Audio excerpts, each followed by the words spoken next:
is the bottom of another.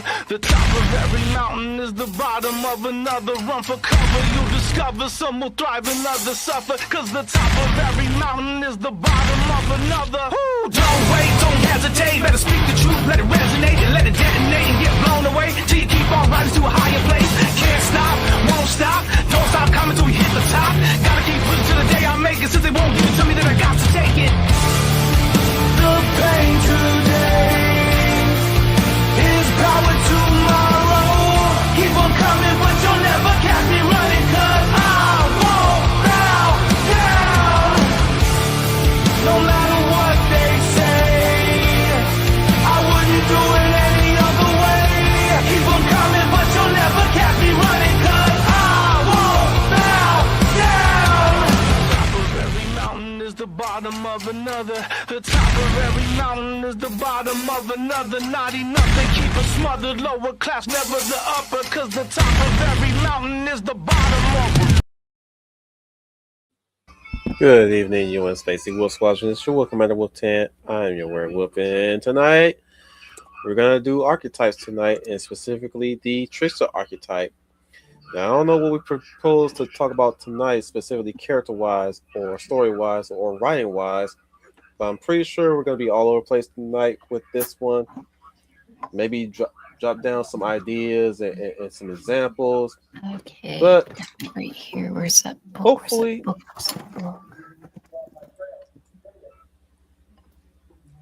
can I help you with something? Oh, not, and I had a character design book that actually was about the different archetypes. Oh Lord. What? She came prepared. You know, that's supposed to come after you have looked for it, not during. But okay, continue. Yeah, I'm here with the Humbles of Writers, Humble Marty.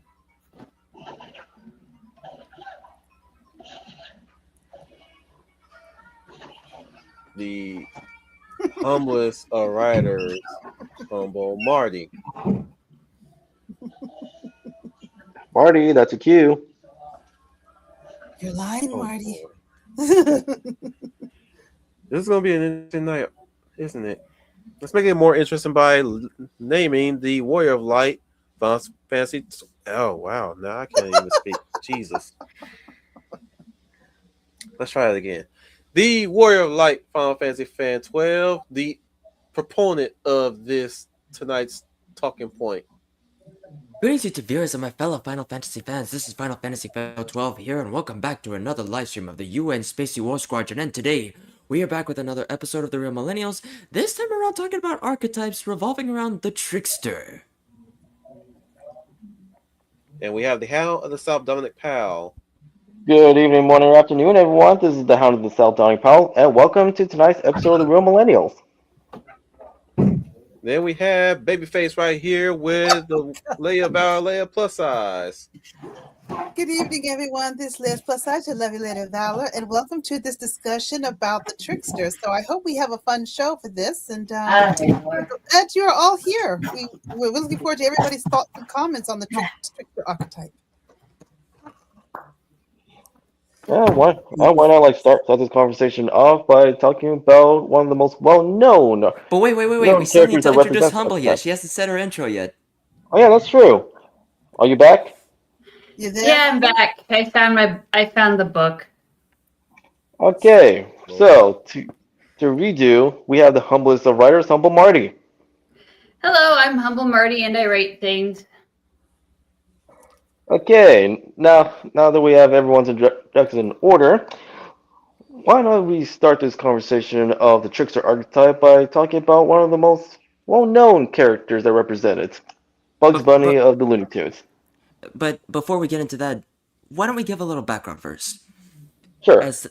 Firstly, trying to define what the Trickster is as an archetype. The Trickster character as an archetype is an archetype that uses trickery and deception in order to get its way, whether it's through stealing or to blackmail or murder in the worst case scenarios. Many mythologies and folklores from across the world would always have some kind of trickster figure in there, whether it's a creator god, an enemy of the gods, no matter which way that you would find the trickster in any story, is always the trickster is always the outlaw or the outlier in a lot of cases, due to how much the trickster is a dangerous character, especially within a lot of Native American tribes, where the tricksters are always wanderers, where they're supposed to be a bit more goofy, but yet always find themselves more dangerous, which are supposed to be there just to teach children as like which berries not to eat, as well as to entertain them. And there's two ways on how, or no, actually wait, yeah, I would get into that. There was something else on mind, but there'd be two ways on how the trickster would be written. Either the trickster would be more heroic, or the trickster would be more villainous. If the but before we get into that, tricksters on how they would be represented in either faction is either from an animal motif, which is usually a fox, a raccoon, a cat, a spider, or Rabbit. or a rabbit. Thank you, Humble. Sometimes even a rat. And other times, a trickster would be defined by his abilities. Maybe it's just to move fast, or just to shapeshift, because shapeshifters are often tricksters, because tricksters sometimes would be masters of disguise, or in other case scenarios, whether they just use their wits. The whole purpose of the trickster as an archetype, because a trickster always does something with boundaries. For the trickster, it's to blur boundaries, but never to do away with it if your trickster's more heroic. Because the boundaries are supposed to be there for a reason, as they've always been there, but there needs to be this in between. Or this, there's always this line that the trickster always tends to blur. But given the trickster's dangerous nature, that's why the trickster would be considered an outlaw by, say, both people on both sides of the aisle. But when the trickster does do away with boundaries, that's where you have the trickster as a villain. But if the trickster is more of a heroic type, they would be more jokingly, and sometimes would have a sense of justice. Maybe they would have a mask to hide behind the tragedy, if they would hide behind a mask. But if the trickster's a villain, say Loki in the Nordic myths, or Lucifer or Satan in other cases, the villainous trickster would always be a narcissist and or a nihilist. Like the Joker. Like the Joker, yes.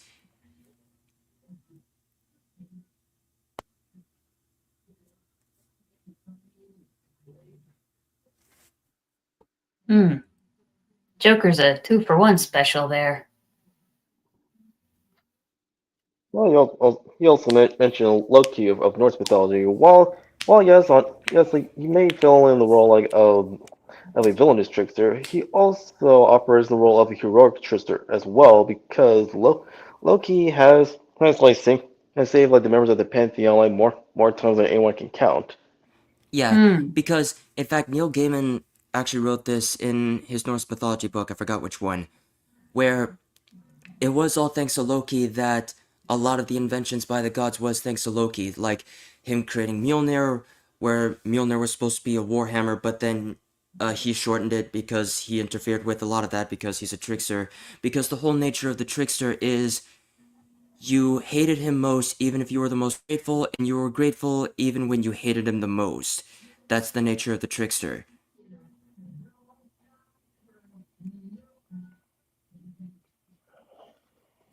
Well, another example of a more heroic trickster, well, they range from Brer Rabbit to Anansi of the African Pantheon.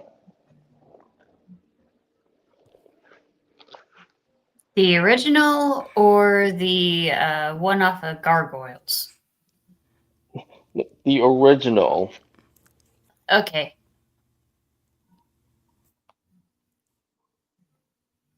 Well, I remember like when I first encountered like a Nazi like in during the World Tour storyline from Gargoyles, his portrayal, well, like at the time, so it was interesting, but like while we watching it as I got older, like, huh.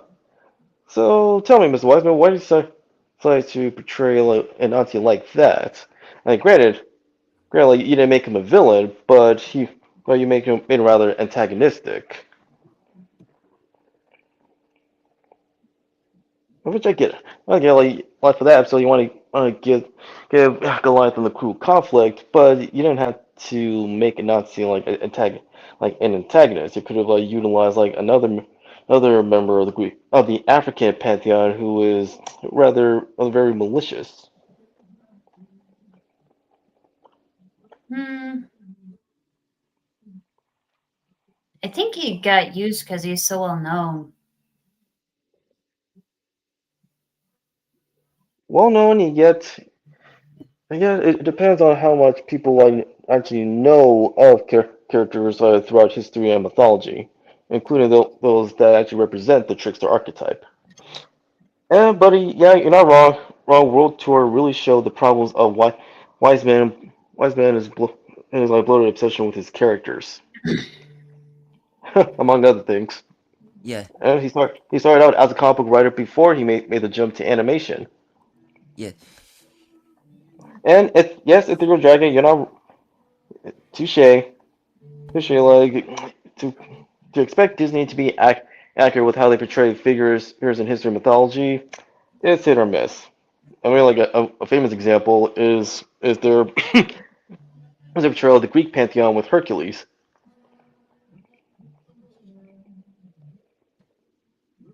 But on the other hand, you have to admit, like James Woods was perfect casting as Hades, even though they got his character wrong.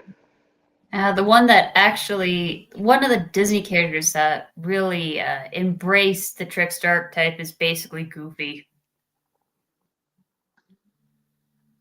I can see that. I'm I curious. mean, who I'm curious, else what makes would you try to stick on a kid's cartoon about how to teach about manners, and he decides to sip tea with a teacup Correction. from a teacup with his toes? Correction. He's a savant archetype. Hmm. As in, he may come off as kind of sort of jovial and idiotic at times, or clumsy for that matter, but he does have a bit of skills that gets buried underneath all of that. So I always call him the he's a savant. Renaissance man. Huh. It's like this If dude. This dude Renaissance has man met everything. He has if everything his Renaissance boys man don't. met Drunken Fist. Crouch more on hidden badass. Take your pick. But no, like he has everything that his crew doesn't really have. And that is a life. That is true. No, but like I would say the more Disney variant of a trickster is it's really Mickey in his early heyday. Yeah, you're not wrong. That and later on his earlier counterpart Oswald. Mm-hmm. They were very mischievous. And oftentimes, yeah, Mickey was believe it or not, Mickey was always mischievous, which is why he got into trouble a lot, which always required a third party to get him out of trouble, or excuse me, if there wasn't a third party, he had to get out of it himself. Now, of course, we all know the history leading up to the Mickey that we see of today, where he's a bit more, I would say, heroic, so to speak, or a bit of a kind of like I would say a well-mannered, well-meaning, mild-mannered person per se. But yeah, that stuff tends to overshadow the fact that before he was this mischievous little mouse that would get in all sorts of trouble. Oh Lord, who's writing a paragraph? That was me. I did not know my typing was that loud. I'm trying to be as light as possible. Got to multitask here. I won't try to shame Polynesians too much. complained in an article that Moana was inaccurate, if you didn't complain when Disney did other things wrong, don't complain when they change something you like. And that concern, of course, like the inaccuracy in question is a reference to Maui. Yeah, they turned Maui into a Polynesian stereotype. In what way? I don't know. It was according to some of the articles. They turned him into like this big kind of dumb guy. But it's like, well, it's Disney. They focus more on the art and trying to tell a good story over like complete accuracy. So let me get this straight. They get one of the most larger than life Polynesians to play a Polynesian character, and they basically made the character according to the actor's personality type, build, and status. And somehow that's a stereotype. I don't get Right. it, actually. I don't really get it, but Me neither. I 'Cause- could not see The Rock built like Maui, honestly. He's already is. His muscles have melted since then, though. But back then he was. No, the thing is, Maui was really just tailor made for The Rock. They had him in mind, even down to the people's eyebrow. And yes, Maui did do the people's eyebrow in that movie. It was brief. It was quick, but he did it. Eh, I was like, they- yep, they made it. They made it specifically for him. I don't know. I that's true. I kind of take what the internet says with a grain of salt nowadays, anyways. Meanwhile, Hercules is As you should. barely like Greek mythology. Well, the thing is, we're not really getting down to what makes him a trickster. This is about trickster archetypes. What makes them tricksters? What are their skill sets? What are their personalities? Or what Final was discussing earlier in the stream. Well, the gypsy protagonists from Romanian and Hungarian fairy tales fit that role quite well. Mm-hmm. And as for but Maui, or like in Polynesian history and mythology, like he is known to be a culture hero and a trickster because he is revered for using mischief and cunning to improve the lives of humanity, not just for Polynesians. That's true. The same goes for mythology of any kind, especially when it's told orally. Specific. I know we like to bring up Loki when it comes to shape shifting abilities and all that stuff.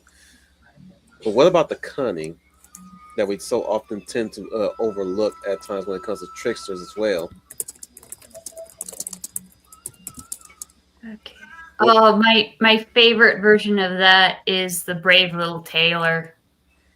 Yes. No, He- that's a name I haven't heard in years. He BS'd his way into being the king of a kingdom. In some cases, he didn't mean to BS his way into it. He just sometimes it just happened, Mm-hmm. and it usually came with the phrase "I killed 7 in one hit." 7 in 1 stroke.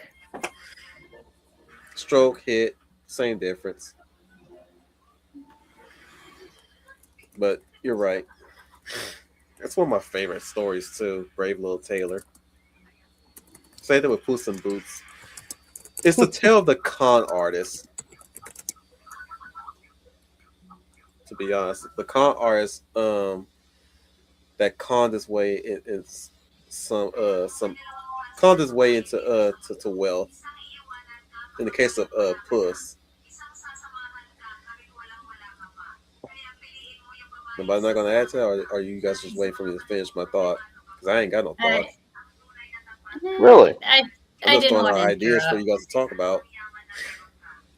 Let's see, there's a brave little Well, tailor.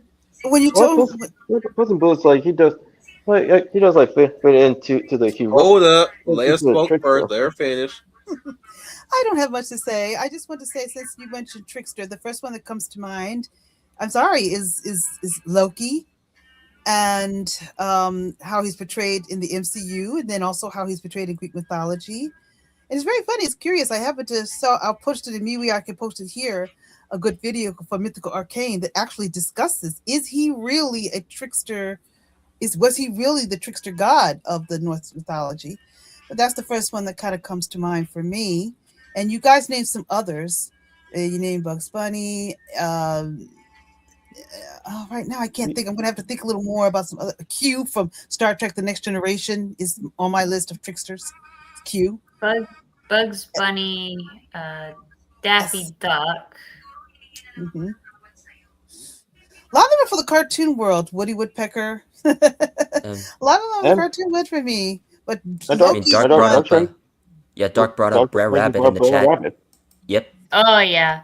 Okay, that is. Oh yeah, Brer Rabbit's a big time trickster for sure. Wait, wasn't Brer Rabbit like one of the stories from Uncle Tom's Cabin?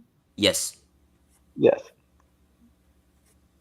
I thought it was Song of the South. Song of the South. Song of the South. Well, no, it's not Uncle Tom. It's Uncle Remus, I think. Uncle Remus. Uncle Remus. Yeah. Not Uncle Tom. I have not read the Reader's Digest books in a while. I know with Loki, Mythical Arcane, and I'll post it here if anyone wants to link to it. It goes into as many incidents that Loki did in Norse mythology, and one of them when he cut off the hair of one of the goddesses. I can't think of her name right now. She was sleeping, and Loki felt it would be would it be funny if I just cut all of that magical golden hair off? She wasn't too crazy about it, and they said, "Why did he do it?" Good. If you're mentioning golden, he might be talking about Sif. Yeah. Now that I think about it, Lady Sif. Lady Sif. Yes. Yeah. And one of the detective-wise, one of the detectives I remember that was a big trickster was Father Brown. Yeah. In his first case, it ended up being about how he attracted attention of people against this famous thief who was trying to steal a cross.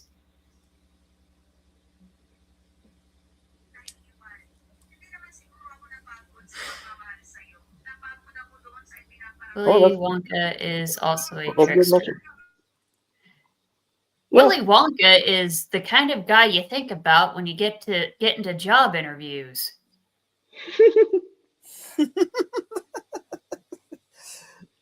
Well, knowing him, if it's the Gene Wilder movie, I don't know if I would want that interview because that is a crazy world. Yeah, but if you wanted something that could emotionally prepare you for the horrors of a job interview, that book and that movie are it. Oh, you're true about that. There's that Gene Wilder movie. Man, that movie messed me up big time when I was a child. I'm like, what is this? It's weird places. All the kids are dying. They didn't die though. Neither did in the book. I know, but I saw I didn't read the book till later as a kid, so it took me a while to get over that. But I'm just saying, my first reaction when I first saw it was like, "What in the world is this supposed to be?" I don't think I want to meet this guy. But then after like you said in the book, it's like, "Oh, okay, now all the stories make a little sense." Okay. They deserved Sorry to derail you. They deserved it.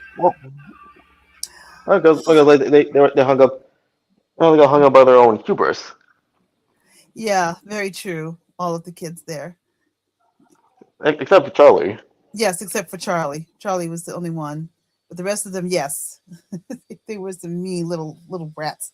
With Wonka, like he represents as like the heroic trickster.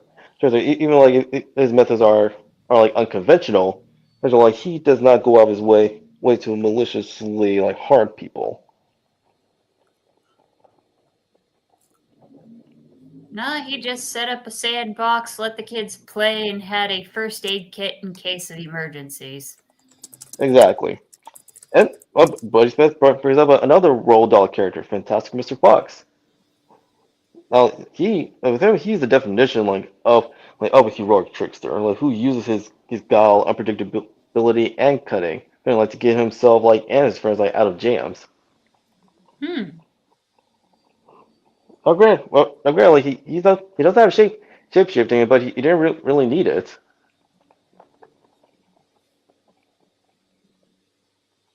True. Yeah, Wes Anderson, he did a good job of of adapting the source material.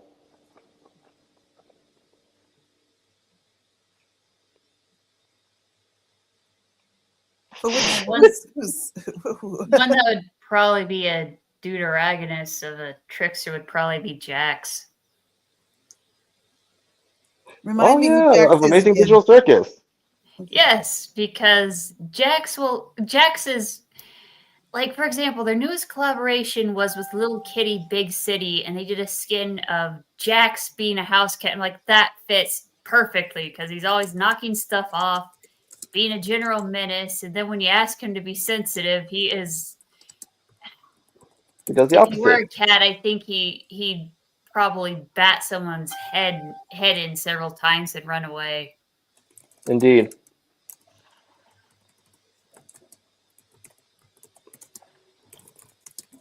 Yeah, you're not wrong. I mean, considering like how far like the narrative of Amazing Digital Circus has gone ever since its debut, he and Jax does represent like one of the modern examples of tricksters.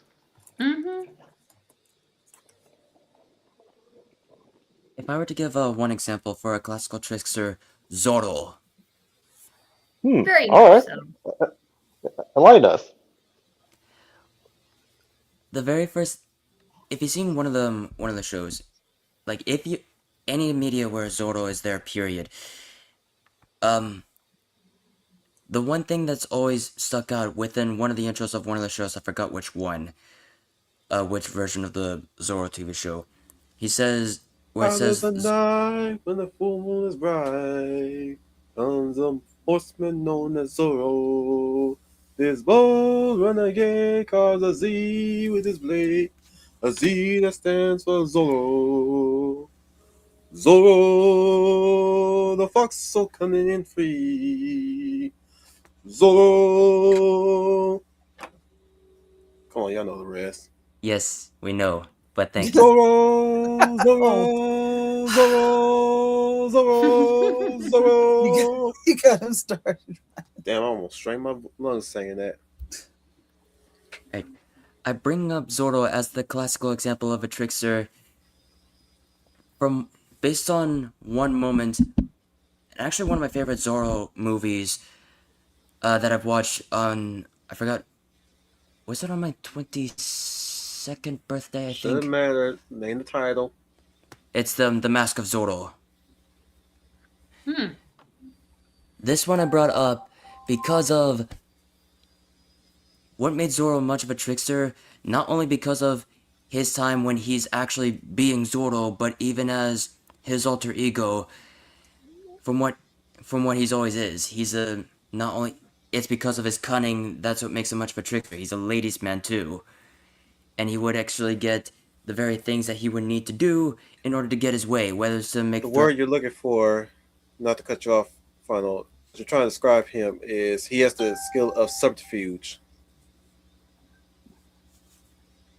The ability of subterfuge, which is infiltrate and exit. I guess like in his real identity as De La Vega, like he uses his position like as a Don to like gather information. The original Bruce Wayne or Batman, yeah, as we call him. yeah, because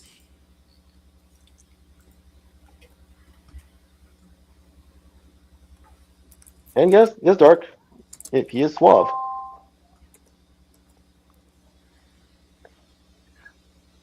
Well, what made him stand out indefinitely as well was the fact that he, among the Dons, was the only righteous Don. Remember, Indeed. you got to think about the title of Don is basically a landowner in that area of our land. You know, you own wealth, you own land, you own property, and so on and so forth, which makes you a name to a house. Mm-hmm. Yeah. So, with that being said, you know, much like in Bruce Wayne's predicament, it may, when you really think about it, Don De La Vega's position was a bit more was a bit more stronger than Bruce's, and it's mostly because they didn't really have the power of the news media being as advanced as it would reach, you know, as the years to come. But even then, like, no one would suspect a Don to be performing such feats such as Zorro would. Mm-hmm. And oftentimes, like the way how Mexico is built, with the way how their properties are built, the way how their land is situated, you'd be hard pressed to find where Zorro preside in. He could be anywhere, for that matter. Well, Don De La Vega, his jurisdiction is in California. Indeed, he was, well, quote unquote, old California. Yes.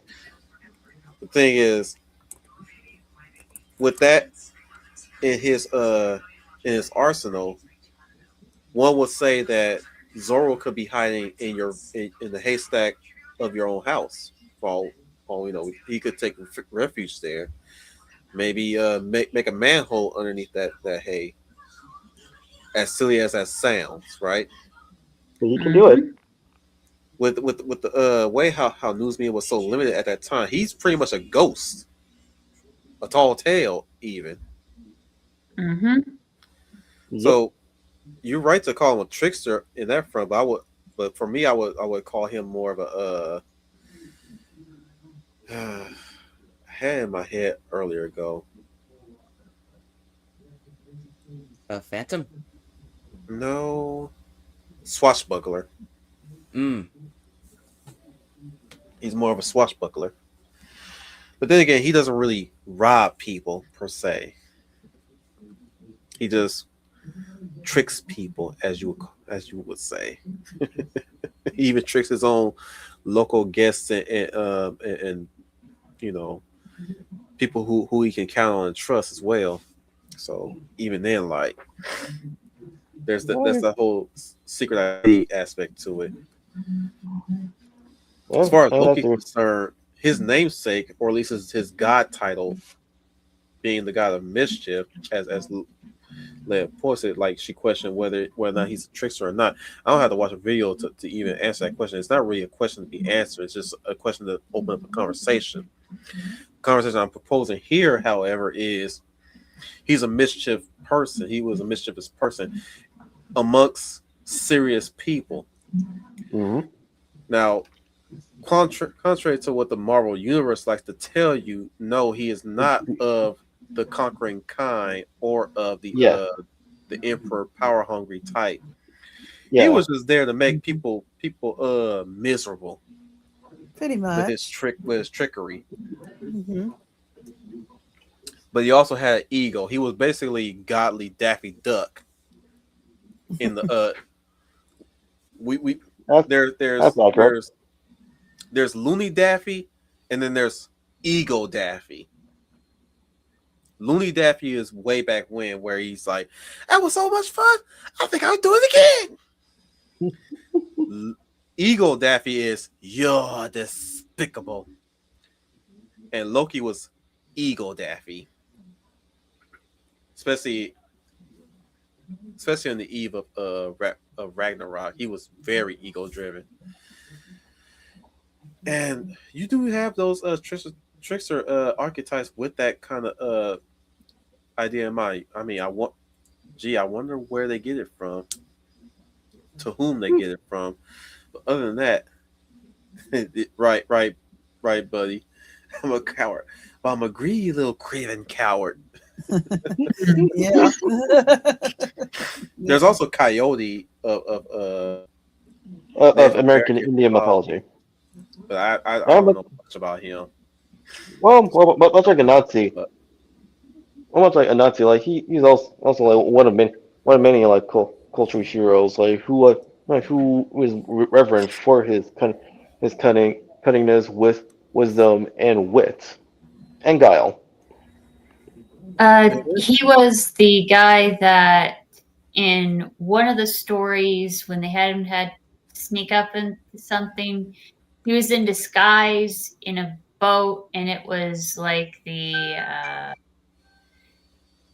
Dukes of Hazzard meets Yes. 007. Yeah. The Cherokee Indian version is the rabbit, and at one point he basically paid Cricket $20 to shave off Possum's tail. That's And true. Possum was so embarrassed because he now was bald from the end of his tail to his butt that he fainted, and now that's why possums faint, according to the Cherokee Indian legend.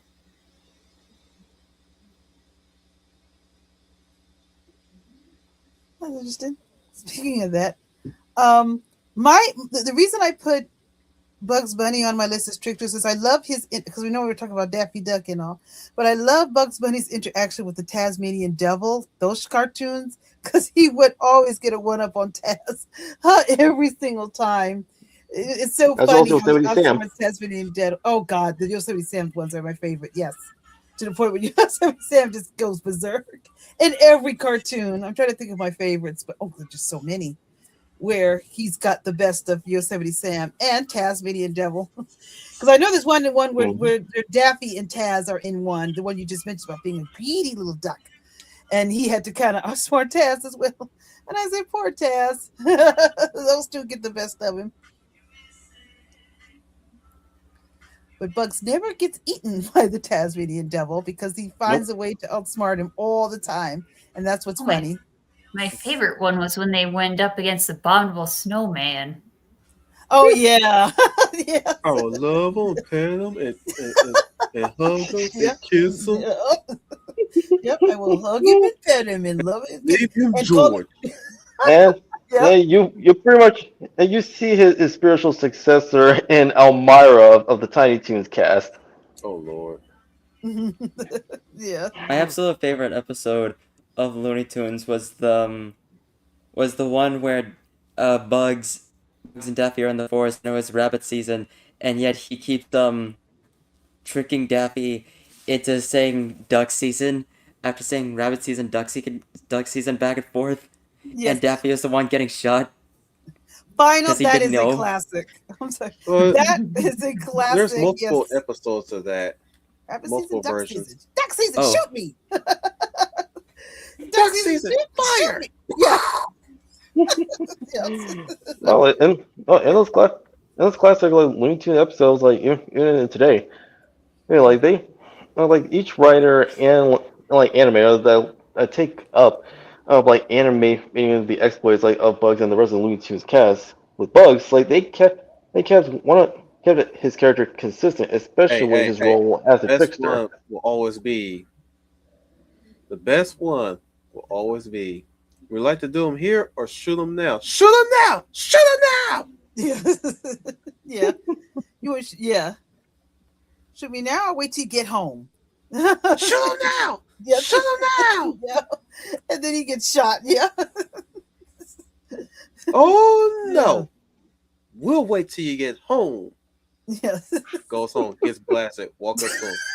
You're despicable. Yeah. Yeah, I recently we watched that episode like some time ago, like during the summer, like through Tubi. Yeah. It was on Tubi. No, that one will always be the best one. And you're not wrong.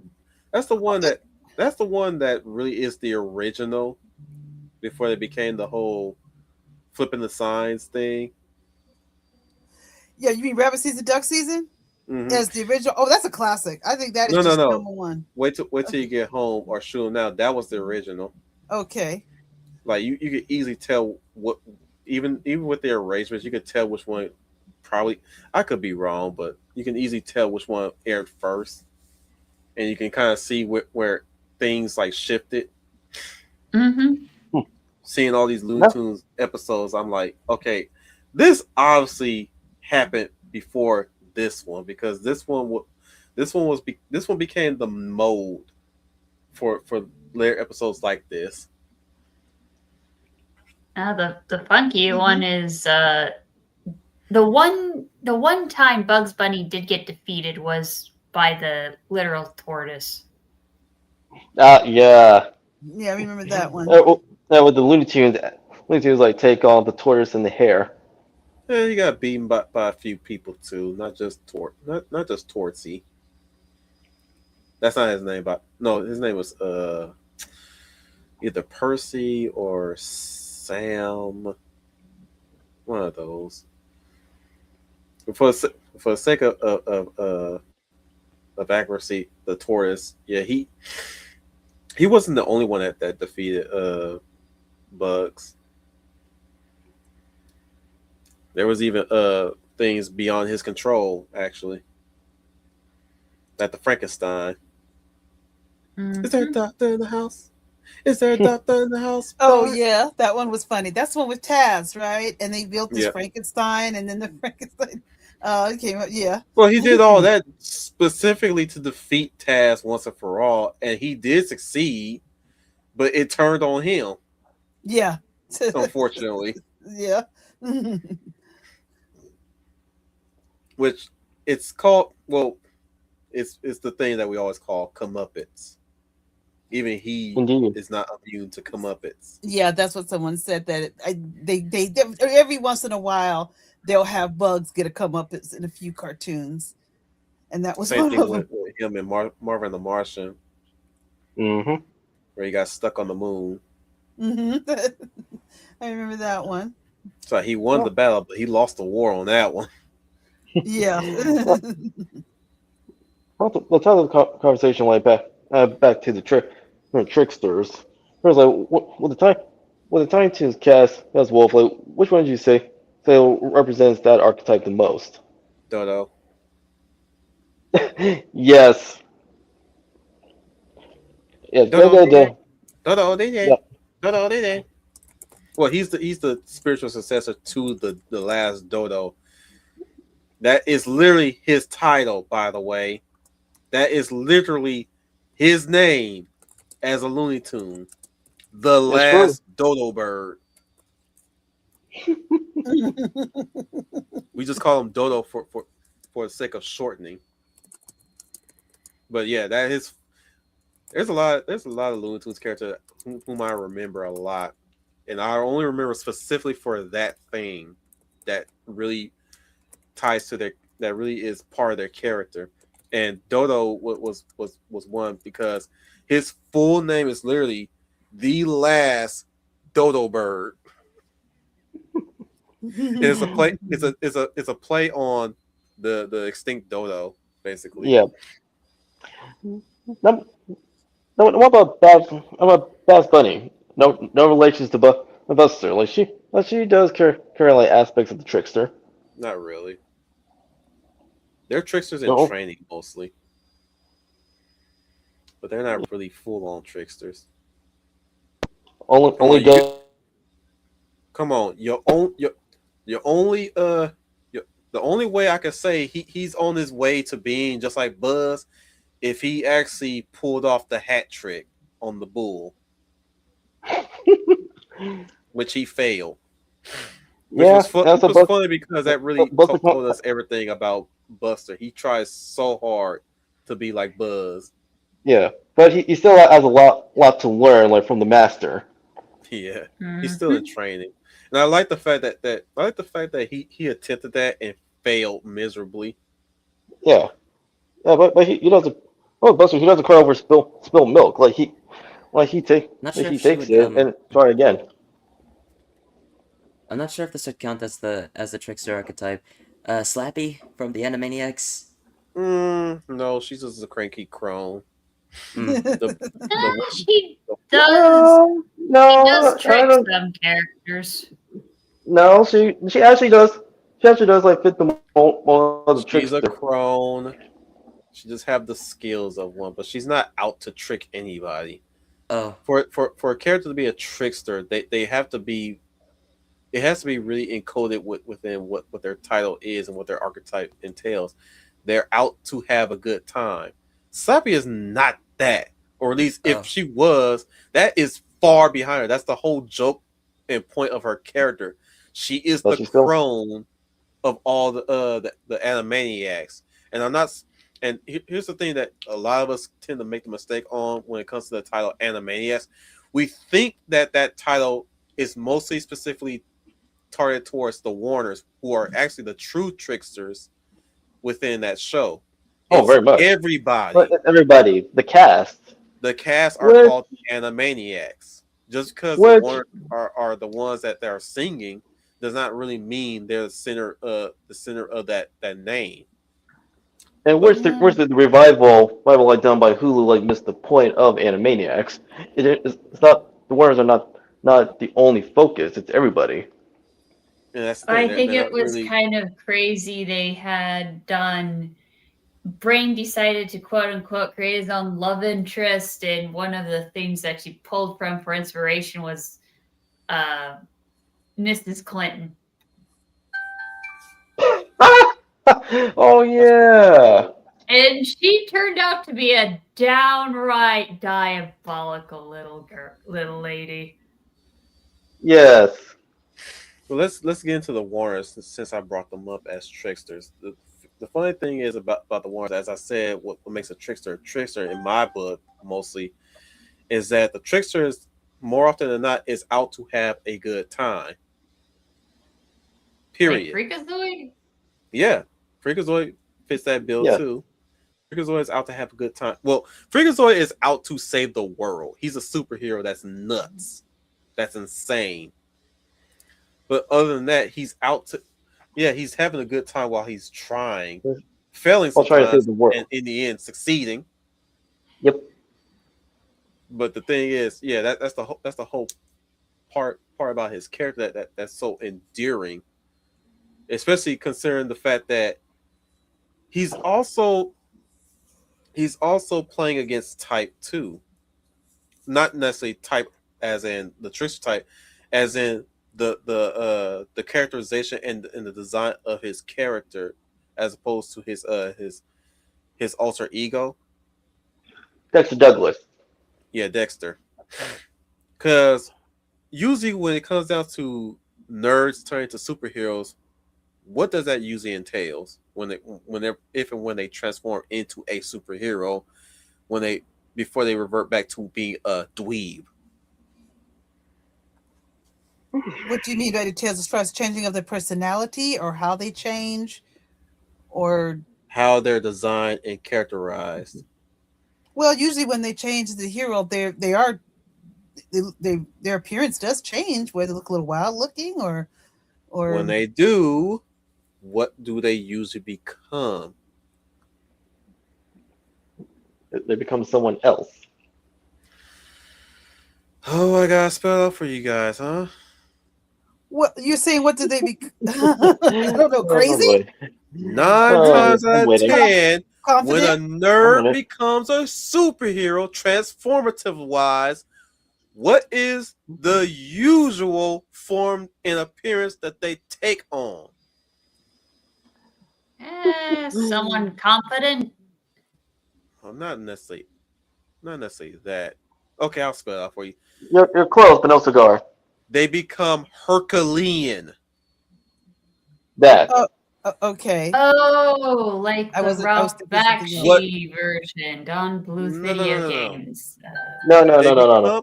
They become the thing that they tend to imagine that is that's completely in odds with what they are in appearance, which is their intelligence.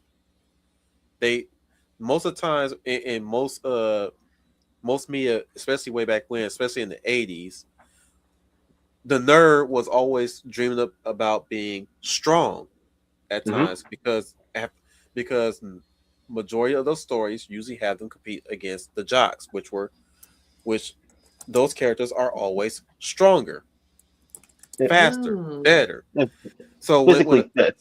so whenever time whenever time a character of high intelligence or a dweeb specifically, not necessarily a high intelligence character, a dweeb. When a dweeb became a superhero, they become Herculean, as in they became Oh. physically fit, physically strong, psychologically confident, not necessarily competent, confident, and Yeah, brave. that's where Freakazoid comes in. He plays against type. I'm getting there. Prime example before we get to Freakazoid. Prime example was Prime Of from Malibu Comics.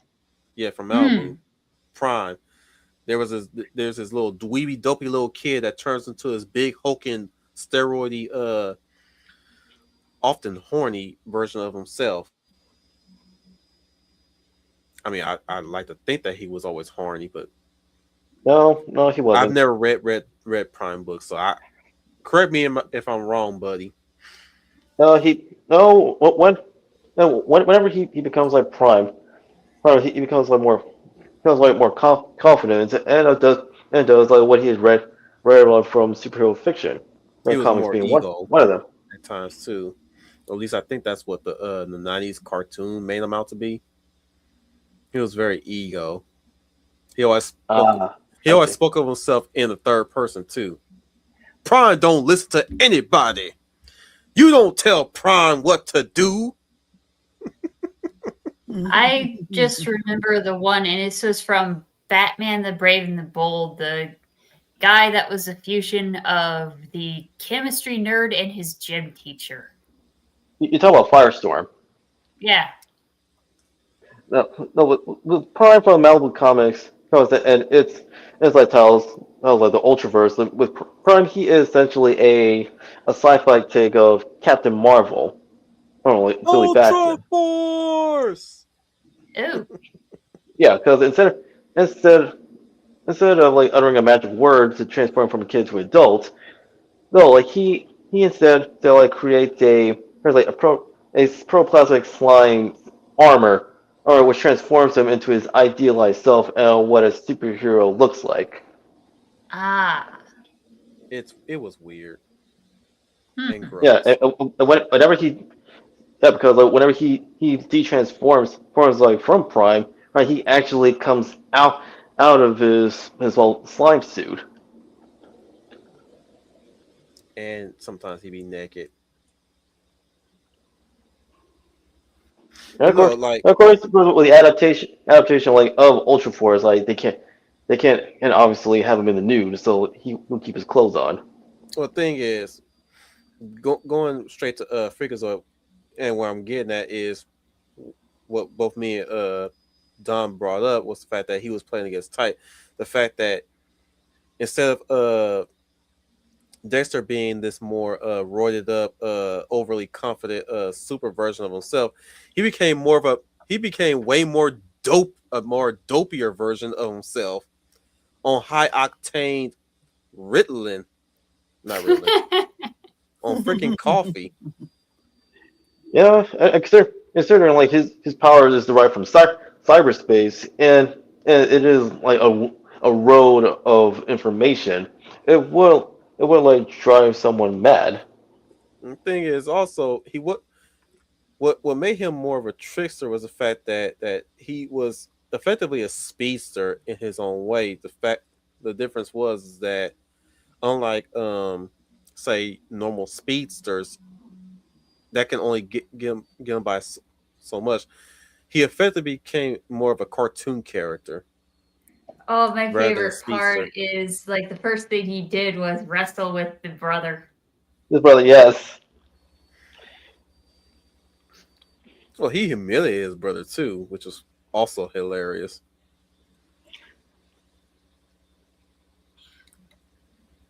Oh, what like a comparison like between Freakazoid like is the mask. That was Stanley Ipkiss. Oh Lord, Stanley Ipkiss. That cartoon was Love fun. it. And the Cartoon movie. was great. The comic book is also great, but for a different reason. Yeah, but of course, But people like they prefer like Stanley from the film than his original counterpart because he was an a hole. Such was the '90s. There was a whole host of a-hole characters. Some endearing more so than most of the assholes. And they able to become able to no longer become they move on from being from a holes to being good people through character development. But with Stanley, you know, when he found the mask, I was like over time, like in the narrative, like he became like the worst possible version of himself. He was a tragic asshole. That's what I like to call Yeah, him. yeah, he was a tragic a hole, whereas as like Stanley in the movie like he's more endearing, kind. He's a dweeb. He's a dweeb. He's a dweeb, but he has the heart of a hero. He was a grown dweeb. Again, that's why I guess it was one of the reasons why people would prefer like that Stanley over his original comic book counterpart. Mm-hmm. So have we found enough information about the trickster? There's one other aspect of the trickster that I do like to bring up, which this became an archetype on its own, but would fit the mold on this one. That being the femme fatale. Whenever you have a female character that is a trickster, oftentimes would be that. In a different way, they would use their cunning, but oftentimes than not, they would use their seduction to do so. This sensuality. Yes, Ooh, the question had a arch nemesis that was that basically. yes, DC Comics version. yes. I I don't continue, know. final. Examples like something of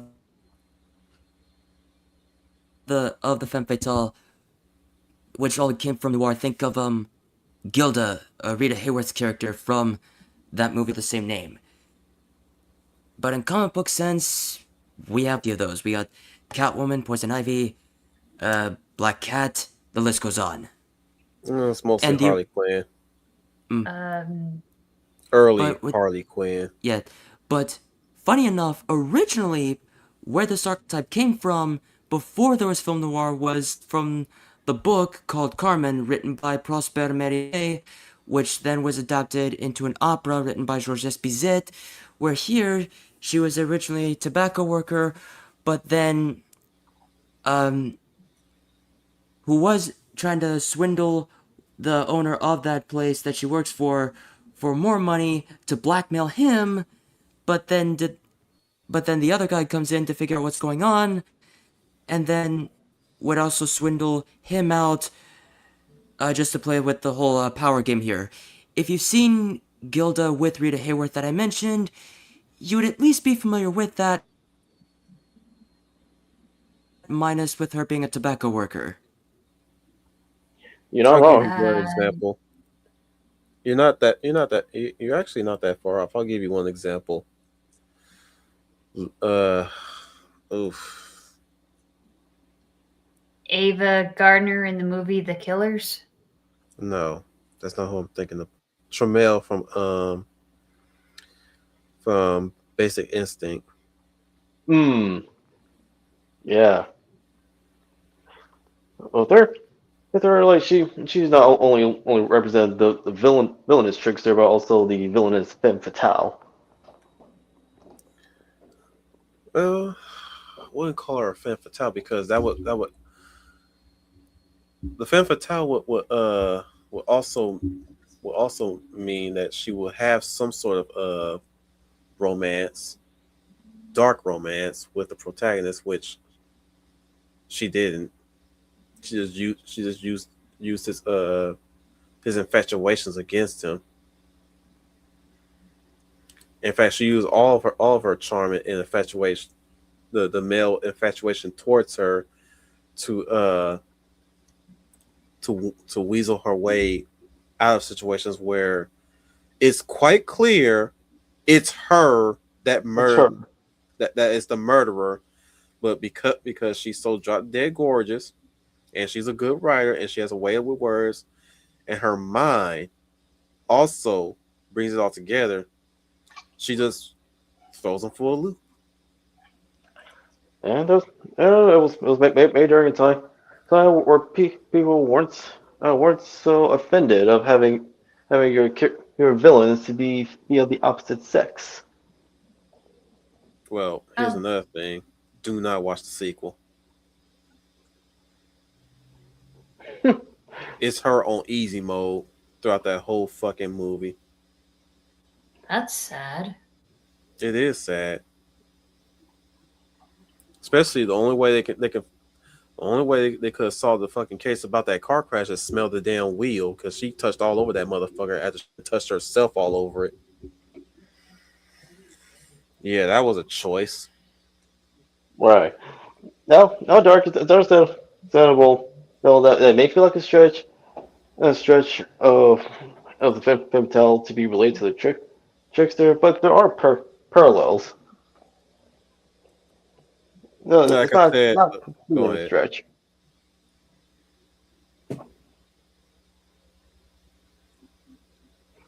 Oh, no, I was just responding to his post. Although it's not saying it's understandable, but there are On femme fatale to trickster. Depends on the femme fatale. Well, and the circumstances. well, here's the thing: the female trickster period is the female thief. Faye Valentine comes to mind on that front. Cowboy Female Bebop. thief the female thief is basically just that in itself. But as I said before, once again, only way a trickster to refit the mold is the fact that they're there to have a good time. And Faye is Now, one of them. one example they our listeners brought up was Fantastic Mr. Fox. His whole thing period was to have a good time, food from the farmers, or in this case the cider. Yeah. Yes. They're Jesus juice, basically. That's funny. It's funny I said that when the Michael movie has just dropped 2 nights ago. But no, Faye, for example, and it's one of the contentions I have with the live action series, which I'm not really going to go into a rant, but they really do miss. They miss a really good chunk of a point of what makes Faye such a good character, and it's the fact that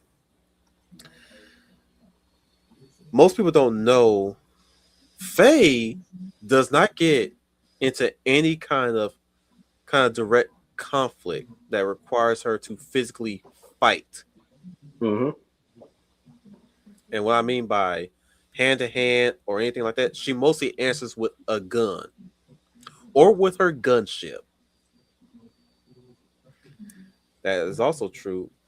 Or she's there to profit Mm-hmm. and pay off her gambling debts. She also had a debt from being cryogenically preserved. Cryogenically preserved, but at the same time, she also wants to regain her memories. Mm-hmm. We'll go into the character talk on that one whenever we get around to talking about Cowboy Bebop. Save that for that, Don. Well, nonetheless, like everything like we mentioned about Faye, like she fits into the trickster archetype very well, especially with her role like within the Bebop. Mm-hmm.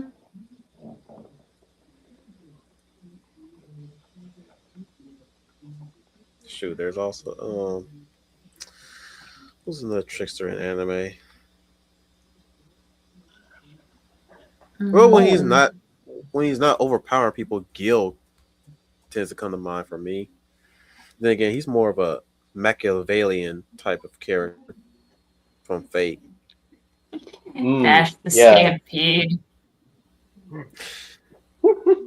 Mm, Yeah, I know he's OP as heck, but no. He could be OP as rep- heck. I'm wrapping my mind on how is he a trickster per se.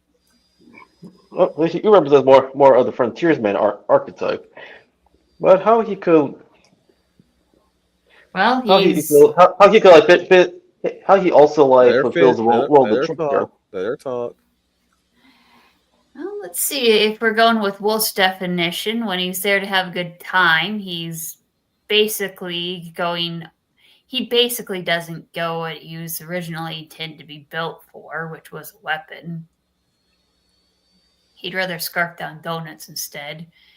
And every situation he gets into, he uses he doesn't use his powers or his guns. He runs the majority of the time. You say And run. and then he gets in, and most of the time he ends up being the comedy relief, though. Yeah. Well, Vash does have a strong. Vash does have a strong sense of justice. Again, like he represents like more of the frontiersman. But I can see how he can like fulfill like the trickster. But Dark actually brought up another example of a trickster like within manga and anime, are Lupin the Third, Lupin the including Third. including his ancestor Arsene Lupin.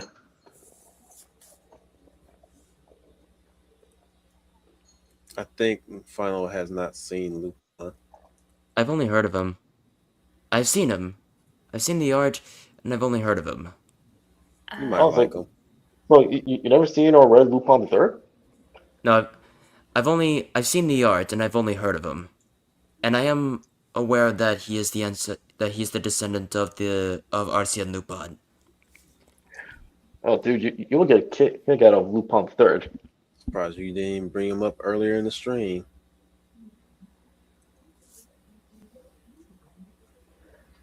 No, but he fulfills like the role of trickster like very well because he does like live up of the gentleman thief.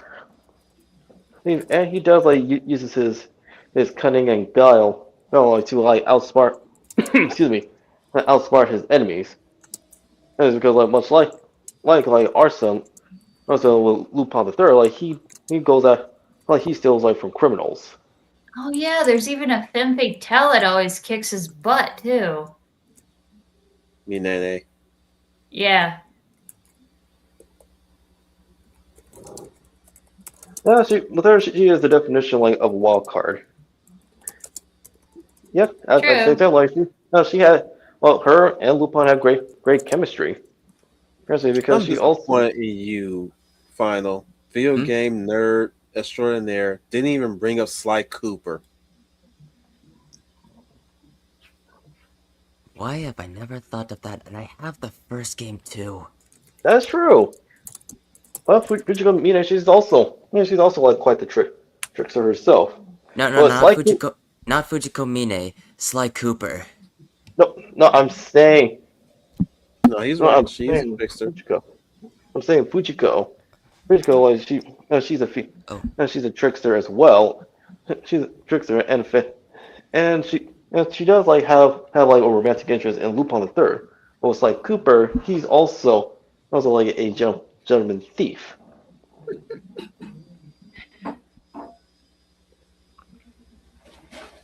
And tries to flirt his way away from what was her name? Carmelita?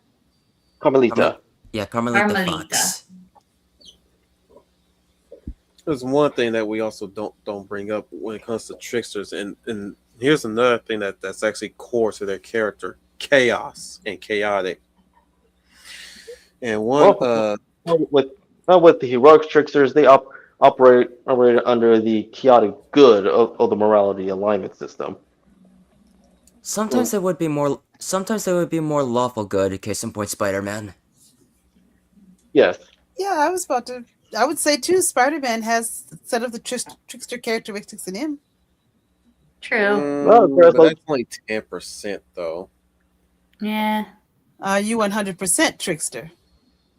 That's why I'm definitely going for it. And the one I'm Okay. thinking of right now that's more chaotic, even more chaotic than Daffy, even more chaotic than say Loki himself, Woody Woodpecker. Yes, I mentioned him earlier. I love the Woody Did you Woodpecker now? cartoons. Must have been Yes, when I I was said away right. from the keyboard. But she did. Yeah, I did mention Woody Woodpecker, but you can elaborate on it if you want because I said that a lot of the trickster characters come from animation, and Woody Woodpecker is one of them. And I will name one of my favorite ones. Adventures is Woody Woodpecker and I think Wally Alligator or this alligator that always sang this song or this rap every time he was hungry. I can't remember everything it says, but it usually starts up, "Oh, you could make a you could make a woodpecker pie. 4 5 pence gonna make it dry." Then he does a little dance. It's so funny. I can't do it well, but he always tries to eat Woody, but Woody always ends up outsmarting him. And every time he thinks he has Woody, he goes into this little song and dance. It's so funny. But there are many different adventures Woody has where even that laugh he has is kind of trickery. So there's so many funny ones. But What that's makes one Woody of them. Woodpecker one of the most chaotic tricksters I've ever known. And what I say about him, he's essentially a child.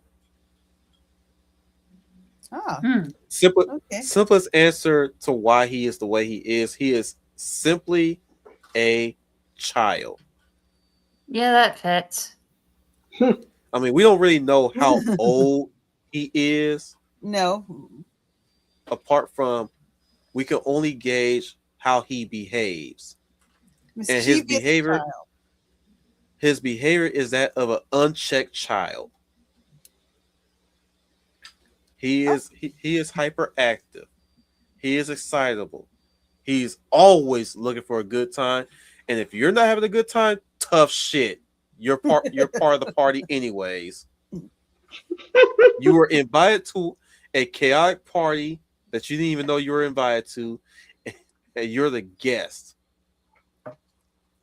And even though, and the best thing about him being the trickster as well is the fact that he also loses, but at the end of the day, it's kind of satisfying. It's not really heartbreaking that he loses, but he is it is very satisfying to see that the party stops. That it's a signifier to tell you the party has now stopped, and you can finally rest. And that was always been Woody's failure in that aspect was the fact that he didn't know when to stop. And that's when you had to. That's when he almost kind of like become like a sort of a villain in that aspect because he's really he's the main character of every episode when it's featured him basically. But over time it starts becoming a villain episode because like now you gotta stop him. Said Mad Hatter and Cheshire Cat. Not yet, but they are Not on the yet. list. I would put them on the list, but you're right. Yeah, that I was just about to mention. I was about to say, well, what about the Mad Hatter and the Cheshire Cat, the Mad Tea Party? Speedy's not a trickster. He's out there to serve justice. Indeed. Now, Dark, he has brought up Dante and Conquer respectively. Mm-hmm. Is Dante a trickster though? Dark. He's got a purpose. Sometimes a So trickster you're doesn't have a saying purpose. he's a real peckerhead. Dark just had to get one in. Well, however, but I was getting to that, Dark. I was getting to that. Hang on. But what Final brought up like with heroic tricksters like they don't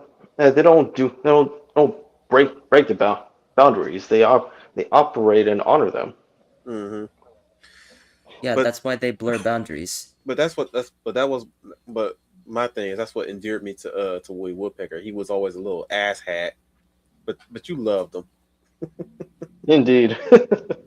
Yeah, he was, but he was always one of my favorites. he was one of those lovable asshats, and throughout the times whenever he was around, especially in the '90s, that he did have a '90s reboot. He I remember. he relatively stayed the same. Hmm. I was surprised that they were allowing him to stay the same no matter what iteration he was in. It's sad that he didn't resurface though after that '90s entry, because that '90s entry wasn't too bad either. It's a shame that the live action movie did kind of get his personality right, But but it fumbled hard on what he was really about. Like everybody like to, anybody who would tell you that's not Woody no, that sadly that is Woody Woodpecker. Trust me. Anybody who tell you otherwise have never seen that show, have never even seen any episodes. That is Woody Woodpecker. The problem is that the way how they framed him in shots, it almost felt like he was not there. He was just slapped on the screen. Barely anybody noticed his presence. Didn't Disney do like a huge thing with Stitch, making him be like a trickster of sorts? Stitch is a chaotic trickster, much in the same vein as Woody Woodpecker. yeah, but much like his predecessors with Stitch, he is the one of the latest examples of a long line of heroic tricksters. He's heroic, but at the same, but still, he's also chaotic. Chaotic good. Yeah, he just want to have a good time, and he wants to. They say he's built for destruction, but really he's just out to have a good time. Oh, my favorite description of it. He used to be a Sheltie before he got ran over by a truck. Yes. I remember. Yeah, I remember that. But Dart brought Roger Rabbit. Oh, Roger Rabbit. Roger Rabbit. My goodness, he is basically the rabbit version of Woody Woodpecker. Just out to have a good time. Yep.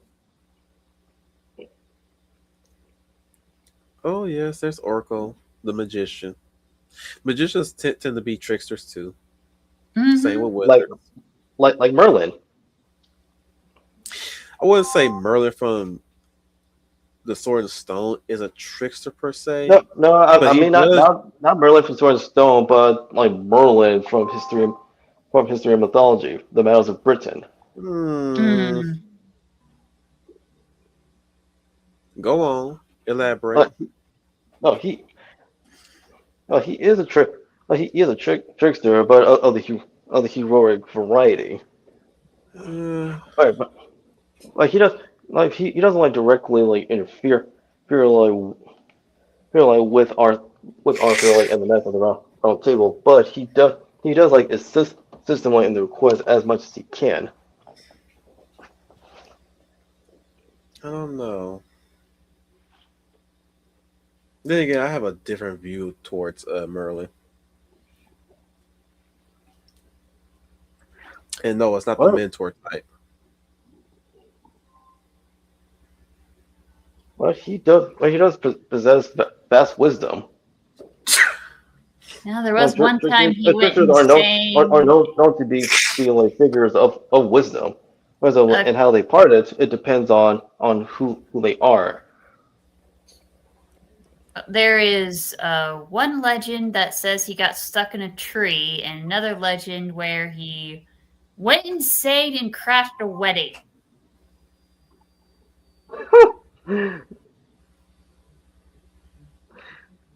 Yeah, that's it. You said like not just like that involved Merlin? Yes. Merlin, like later on in his years, he went full on demented and crashed a wedding. Yeah, that sounds like something that would happen with him. Shadow Weaver, nah, she not. Well, of course we're talking about original Shadow Weaver, not the other one. But That's a bit of a stretch of calling her a villainous trickster. She's a manipulator, sure, but I wouldn't call her a trickster. However, I can't be wrong. What do you say, Wolf? I wouldn't know. I would have to watch original Shira to make that decision.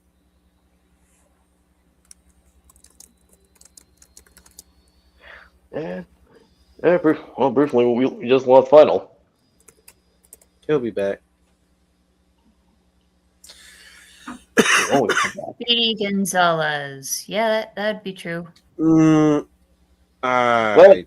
with our fearless leader, he says he's not a trickster. Like I say, he's always out for justice. Because he actually tackles it. He doesn't even use tricks to defeat his opponents. He always uses his skills. Now Jerry from Tom and Jerry on the hand. Yes. Yeah, Yeah. okay, that, Well, he's the that makes more definition of a sense. trickster. He is absolutely a trickster. Sometimes, He's chaotic in one iteration. He's out to have a good time in another iteration. And he's just a little shitbag in another iteration. yes, there have been some Tom and Jerry episodes where, like, Jerry, that wasn't very nice. I have seen Yeah, you went some. too far. Yeah. He Final has returned. kid. Yeah, sorry about that. My internet on my computer for some reason is moving at a snail's pace. I brought up Jerry from Tom and Jerry. Even as a kid, growing up, watching Tom and Jerry, like, among other classmates, like literally me like was reacting. Man, why are you doing this to Tom, Jerry? Yes, I do, especially the episodes where Tom finds love and Jerry sabotages it. I want to go, was Jerry, jealous. that was not nice. Cock That blocking was mouth. so cruel. Yeah, that was so cruel. Every time Tom falls in love with a nice female kitty, here comes Jerry to sabotage it. And you're right, Dom, out of his own jealousy. And I sit there and I go, oh, you're not right about that, Jerry. There was crossing a line. one episode where Tom's love interest was trying to get Tom to go vegan. Oh yeah, Yes. I remember that. And I know this was a Chuck Jones cartoon because the Style of animation. the little wife had gotten a taste of the mouse and decided, I am going to put you in a sandwich. Yeah. Yeah, she was doing well until she gave Jerry a kiss on the head. And her cat instincts came over than her motherly instincts. And up until that time, Jerry was pretty much winning. But when her cat instincts kicked in, Well, the thing it is, did get back on Jerry. he So wasn't giving him the vegan treatment. She was trying to raise Jerry as a baby. Yep. Yeah, that's true. It's like he's probably the only exception where she wouldn't eat a mouse. He's too cute to be eaten. Yeah, so it's more accurate to say hey lad, Tom's girlfriend what's to try to make him go vegan? Like she doesn't want him to try to eat or get rid of Jerry. Or rather, Because he- let me tell you this. Let me break it down to you this. She was playing the long game, showing the difference between female cats versus male cats. Male cats like to chase. Female cats like to play a long game where she pretends to be on your side and then there have been stories where cats do that. Where they feign friendship and familial to their prey and then dead. Like, you're Talk not about wrong. femme fatale on 4 legs. You're not wrong. But at that instance, like she wasn't like playing around with Jerry like female cats would. She was her affection like towards her was genuine. Nope. Man, you're being cynical, aren't you? I ain't being cynical. I'm actually telling you exactly how the episode was going. I saw the episode. and you were fooled. You like, bro, your blind empathy is going to get you killed one day. You better be careful. You better be careful, brother. That wasn't no love. That was her pretending. Well, I And thought you it was kind of.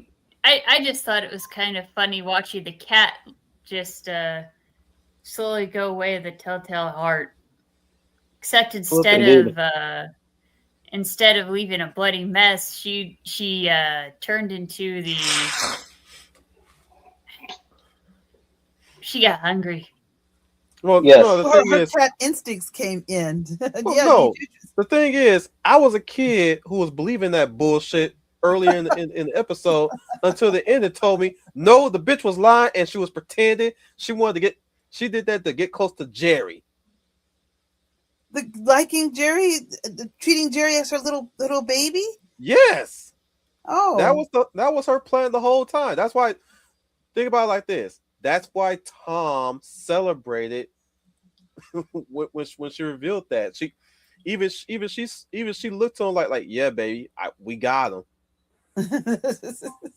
And then Jerry got away, and that's when she started chasing after him, and he fall after her.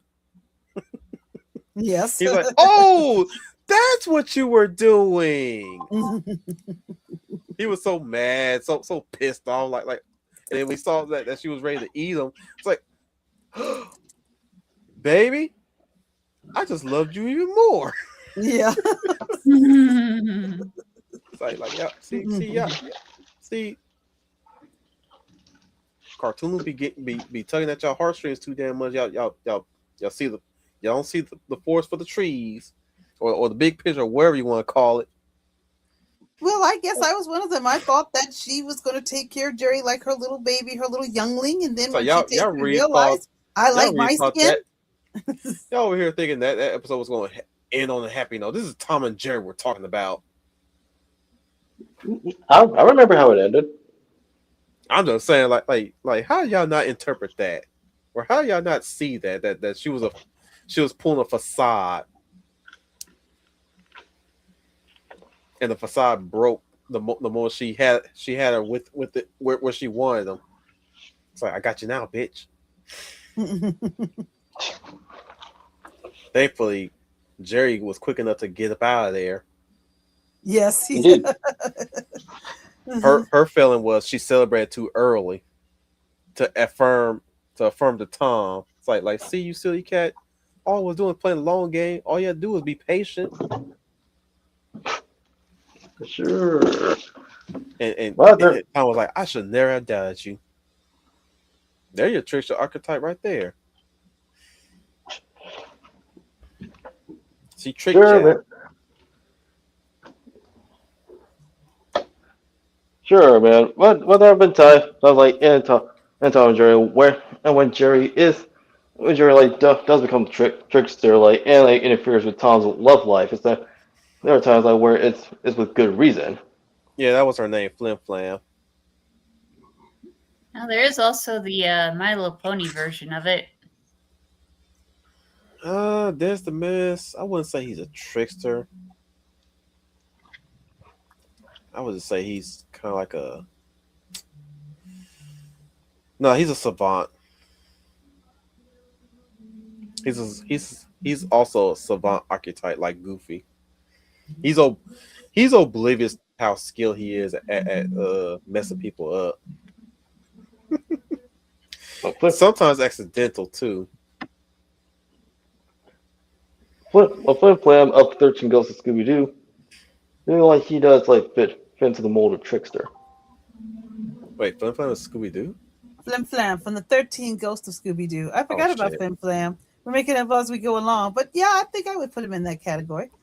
Flim Flam, the 13 Ghosts of Scooby Doo, and he was always selling something. Oh yeah. Wait, no, his wife in that episode was, I think her name was Kooky. One of those names. It was a cute, silly name.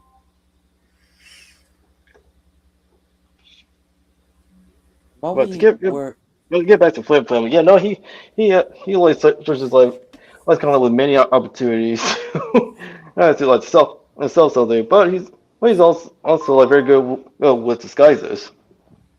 And while we were talking about more heroic tricksters, and we did bring up femme fatales, what what do we say when what are you guys' lists on the more villainous tricksters? Well, Ethereal, he actually brought up like the two ghosts that tricked Scooby and Shaggy to opening up the chest of demons. Like they're among examples of villainous tricksters. The Shadow. Well, I think of Loki. I may be Nobody wrong, has, but Whoa. nobody hasn't brought the Shadow. Well, the Shadow, he's a heroic trickster. He's a heroic trickster. I don't see him as a villain.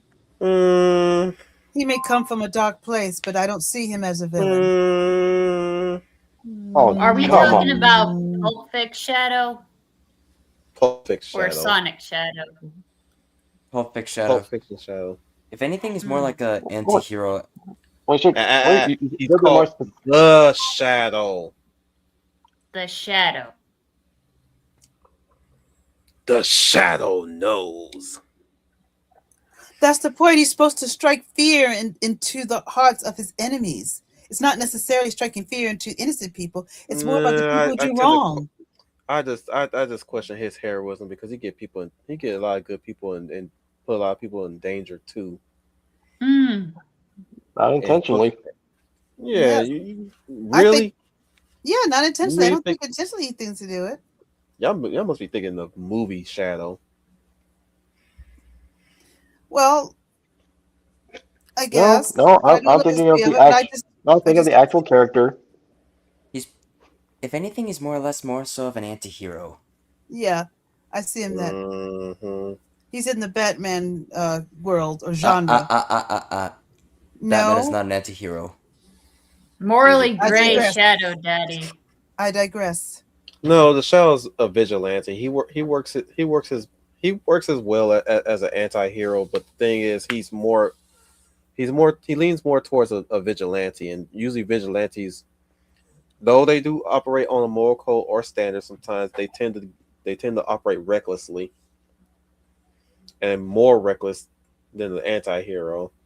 That's why I'm like questioning, like, are y'all sure? Because he's more of a vigilante than an anti-hero. He just happened to be pointing his guns at the right people.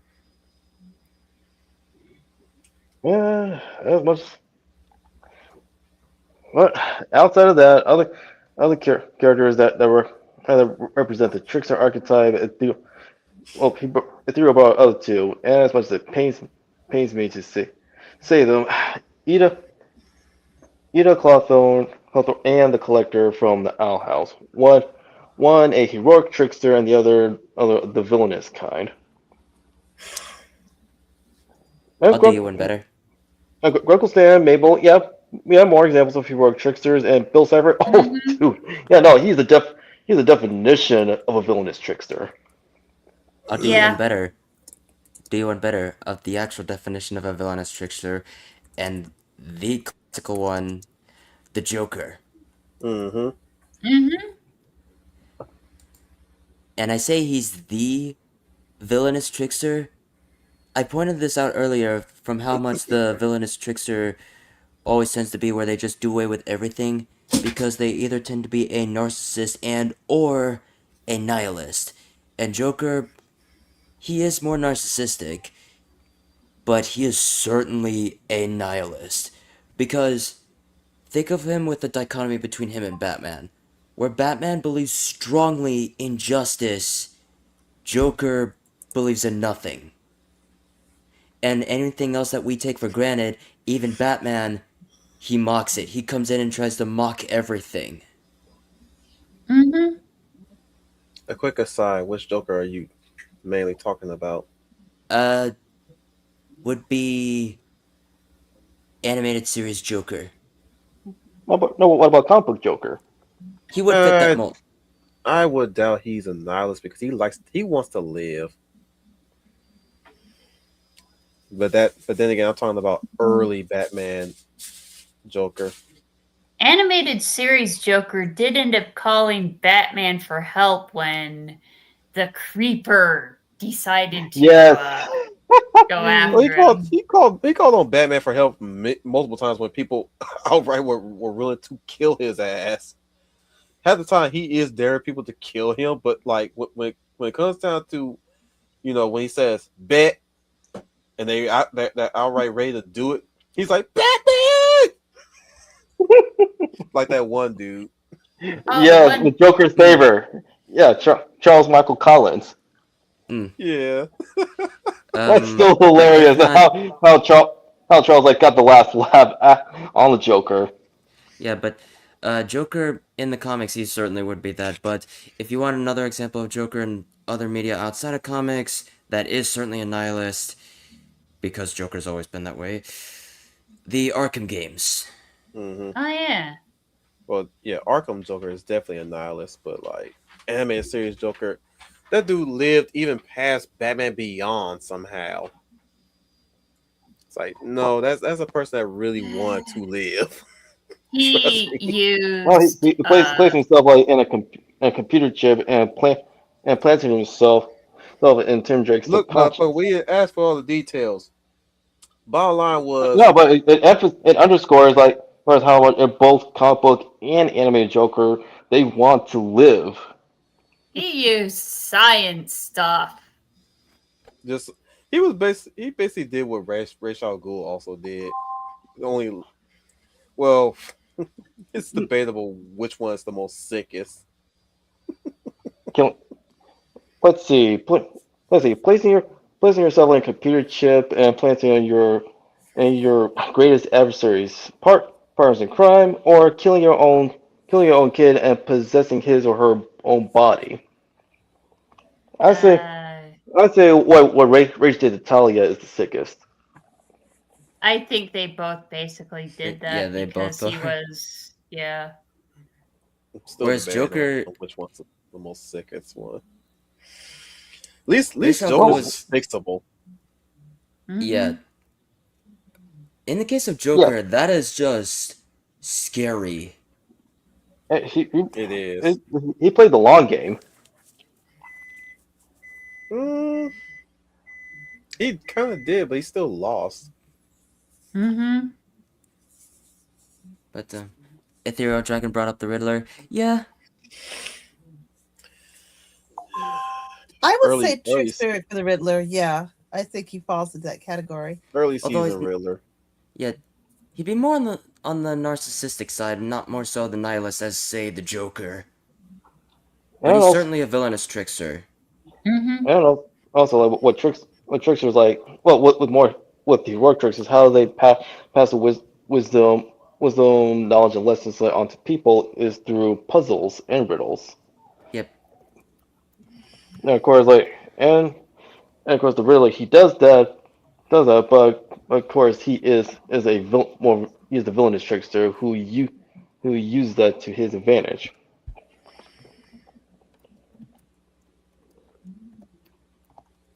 Even if it'd be like more outlandish riddles as say the 66 Batman show with Frank Gorshin's Riddler. Like, question. Who would be the ones to knock Batman and Robin out of the sky? Yeah, Bat Mike he counts as a heroic trickster because he wants to have a good time. Time but he still but he knows that there is a right way and wrong way. I'm disappointed, you guys. None of you guys mentioned Peter Pan. Ah, I was damn it. going I to, but I I was wasn't waiting I sure was where waiting for it some falls. I was waiting for someone no one to mention No, Peter Pan. No, I was there's not thinking of Mixeltiplic. Mr. him Mixie too. But the thing is, you don't have to film it in a spot. He's basically the quintessential trickster. Mm. It was Evil, it depending on your interpretation of him. right. Good, Which depending on one? The Disney one or the one I that killed the said, Lost Boys when depending- they got too old? I said, depending on your interpretation, which one you fall on. Regardless, he is still a trickster. Look how much he outsmarts the pirates. Mm-hmm. Besides Hook. especially Yes, with and the Captain mimicry and Hook. everything. Mhm. But yeah, y'all slipping on Peter Pan now. Well, I Even though wasn't I sure. absolutely hate the little shit. That's Sorry, why we didn't know. I wasn't sure where he fell. I was going to say Peter Oh, Pan. y'all probably was avoiding him to Mm. avoid triggering my rant on his ass. No, I would have said it anyway, and I knew a rant would come, but I would have been open about it anyway. But I just wasn't sure what category he falls in, even if you were going to rant, because it doesn't matter. You're going to rant no matter Look, what. For those who are new It'll to the be- channel, it'll every be too time Peter easy. Pan comes up, I would say fuck Peter Pan. Look, it'll be too. Look, on one hand, I was waiting for someone to mention Peter Pan, but on the other, I was like, I didn't mention it because it'll be too easy. Yeah, you're not wrong there. I'm just saying, like, fuck that little shit. He ruined a whole generation of boys. Oh, what's the point? Before Scott Pilgrim ruined a whole generation of boys, there was Peter Pan And girls. and girls. There was Peter Have you Pan. seen the Tuttle Twins parody of Peter Pan? Oh, what? Tuttle Twins did a parody of Peter Pan, and it was called The Lost Dads of the Lost Dad Island. Oh, no. You confuse me with somebody who knows about that. But thank you for the information, though. Please, Marty, elaborate. Well, Tuttle Twins did an episode that was about the importance of fathers in a child's life, and one of the plot lines was figuring out where all the dads went, and they went over to a magical island, and it was done with a dime store version of Peter Pan. He had on the dad pants, the dad shoes, and a little Peter Pan hat. Oh Lord. And you can find all of this stuff on YouTube, especially the Tuttle Twins official YouTube channel. Interesting. With that being said, I thank everybody for being here. Those I don't know how many of you, 3 of you, and also those nosy motherfuckers that keep popping in and out. Tune in tomorrow for later on in the afternoon, where we will conclude the Gamera Heisei trilogy with Revenge of Iris with our pal Spooner Tuna. Well, say hello to Scooney for me, because if it's in the afternoon, I might not be able to be there. You probably wouldn't even want to show up because you don't like giant monsters anyways, Leia. Oh, well, there's a fact there. Yeah, I couldn't contribute much. Even when I linked I miss Scooney's voice. Even when I link the videos, you don't even watch them. Or at least for entertainment's sake. Sometimes just there's so much going on, and this week I have a lot going on. I probably wouldn't have gotten around. You get that excuse, but 9 times out of 10, I like it, but I'm not in love with it. When nobody asked you to love it. You just only asked for her thoughts. Well, yeah, but I didn't ask her to love the material. And what have you said that you did? Thank you for being in my corner, Final. Like I said, nobody asked you to love it. Okay, Wolf, what? Exactly. I simply asked you to watch it and tell me what you think. Whether you like it or not, whether you love it or not, whether you hate it or not. That's your opinion. I didn't say you got to love it. There is no law to say you got to love it. Well, if I don't like it, I don't have much to say on it. So I wouldn't be that much contribute to you. So I wouldn't want to waste your time. That's the whole point. Okay. We would like to hear what somebody didn't like about something. I tell you all the time what I don't like about certain things that you don't like. I mean, that you do like. Like Peter Pan? Exactly. Because that little shit ruin the whole generation of boys who think that they can run off to a imaginary island and play video games and fucking suck their own dicks all damn day and pleasure themselves to a fucking fairy Oh my and never Lord, have fucking mercy. grow up. Hence the term Peter Pan syndrome. Yeah, they never grew up all right. Or man children, as we commonly refer to them as. Not putting all the blame on Peter Pan now. Single motherhood is definitely the one that really caused it. But other than that, it was the start. It was a catalyst, to say the least. So I can't stand that little shit. Who does not want to grow? Man, growing up is fun. Why would you want to be a kid to be subjected to the rules of adults?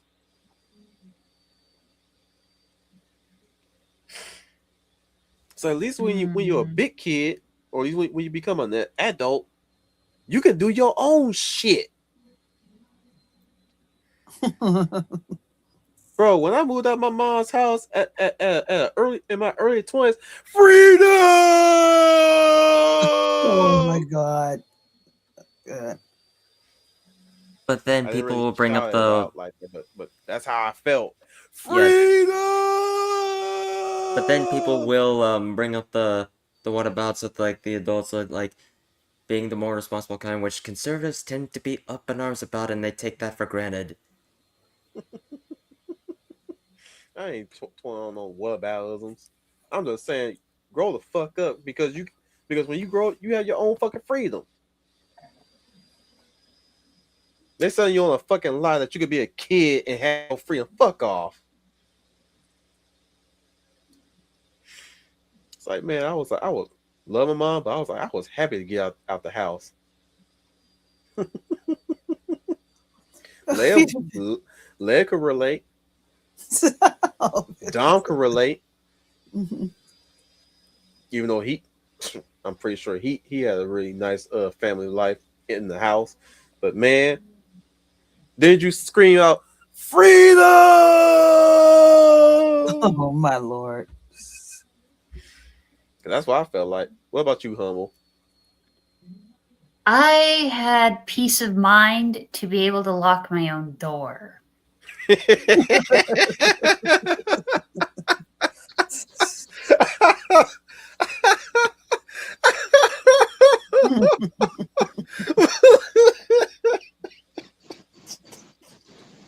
can't breathe.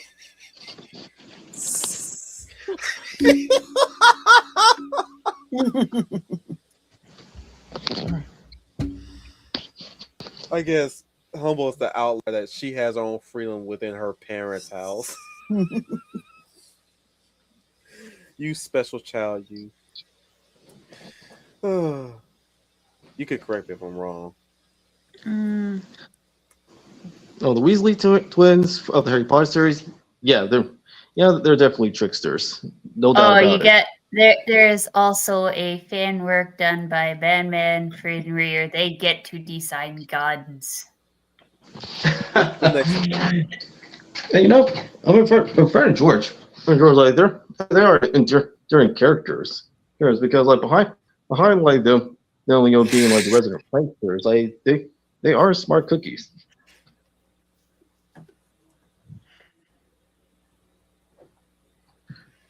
But in any case, I don't care what you gotta do to get the hell out your parents' house that don't involve murdering them. Get out your parents' house and enjoy freedom. The hell of South Dominic Powell.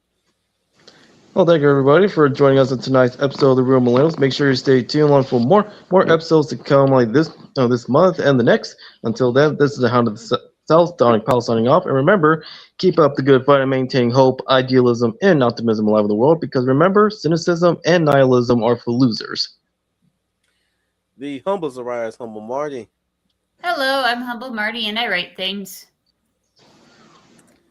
The Warrior of Light Final Fantasy Fan 12.